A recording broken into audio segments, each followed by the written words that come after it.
মঙ্গলবার এক সংক্ষিপ্ত অনুষ্ঠানের মাধ্যমে বুজ্জং স্কুলের বার্ষিক রক্তদান উৎসব এবং স্কুলের প্রাক্তনীদের দানকৃত অর্থে স্কুলের কৃতী ছাত্রদের স্কলারশিপ প্রদান করা হয়। উক্ত অনুষ্ঠানে উদ্বোধন করেন উপস্থিত ছিলেন সমাজসেবী তথা বিজেপি রাজ্য সভাপতি রাজীব ভট্টাচার্য। তাছাড়া উপস্থিত ছিলেন মেয়র দীপক মজুমদার, কর্পোরেটর হিমানী দেববর্মা সহ অন্যান্যরা।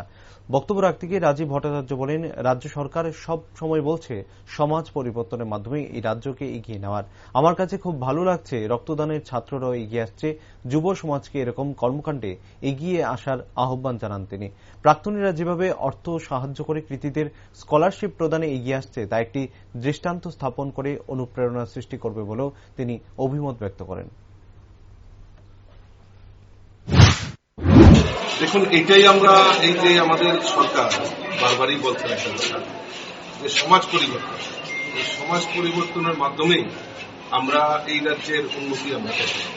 তো আমি ধন্যবাদ জানাই বুজ্জং বয়েজ স্কুলের উদ্যোগে আজকের এই মহতী রক্তদান অনুষ্ঠান এবং যারা প্রাক্তনীরা রয়েছে তাদের ডোনেশন এবং এই যে সমাজের জন্য এগিয়ে আসা, এটা আমাদের কাছে একটা দৃষ্টান্ত স্থাপন হয়েছে। এটা আমাদের কাজ করার যে অনুপ্রেরণা, সেখান থেকে আমরা নিয়েছি।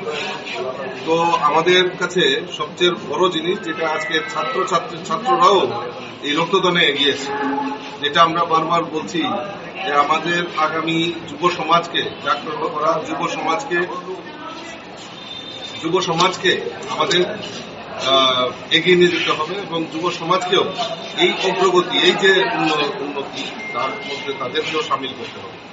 তো আমি আবারও আপনাদের মাধ্যমে সমস্ত রাজ্যবাসীকে ধন্যবাদ জানাচ্ছি এবং ছাত্রছাত্রীদেরকে আমি ধন্যবাদ জানাচ্ছি এরকমই মহতী অনুষ্ঠানে আগত হওয়ার জন্য, অনুপ্রেরণা দেওয়ার জন্য। আমি ধন্যবাদ জানাচ্ছি আমাদের প্রধান শিক্ষক বয়েজ বুজ্জং স্কুলের। তো আমি সকলকে আবারও আপনাদের মাধ্যমে আন্তরিক অভিনন্দন।